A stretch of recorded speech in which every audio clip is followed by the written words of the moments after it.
Assembly language is a low-level programming language, almost a direct representation of machine code. Assembly language is used for communication between the programmer and the hardware. In the beginning, programming a computer meant that individual bits were programmed with zeros and ones or in hexadecimal numbers.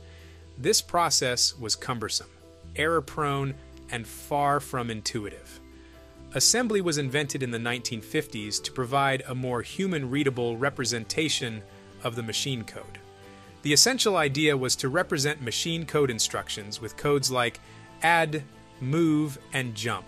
However, assembly is much more difficult to read and write than almost any other programming experience you might have encountered.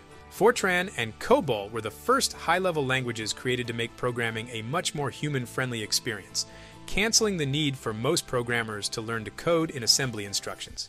However, learning assembly can be crucial for programmers who want to write performance-critical code. Learning assembly is very helpful in understanding how software interacts with hardware. Assembly language is often taught in a computer architecture, operating systems, or compiler design course. Some assembly programmers can use it to reverse engineer code and developing software exploits.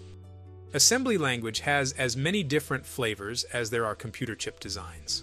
Assembly language instructions are specific to a particular computer architecture.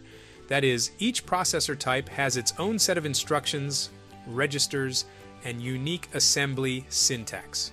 Here are some of the commonly used assembly languages. x86. Assembly is used on Intel, AMD processors that both share the x86 architecture. Differences in 32-bit and 64-bit processors mean that the assembly instructions for each design are very different from each other. ARM assembly is used on ARM processors, which are popular in mobile devices, Macintosh, and embedded systems. MIPS assembly is used on MIPS processors, which are popular in some embedded systems and formerly in workstations. Let's delve into some basic assembly language programming. Here's how you'd write a program to print Hello World in x86 assembly. This snippet sets up the data and text section, moves values into registers, and makes system calls to output text to the screen and exit the program. Now let's look at a simple addition program. This code loads numbers into registers, performs the addition, and then exits. It's a straightforward demonstration of how assembly performs operations at a low level. It isn't likely that you will ever develop an entire program with assembly language, but by learning assembly, you'll gain a deeper understanding of how computers work.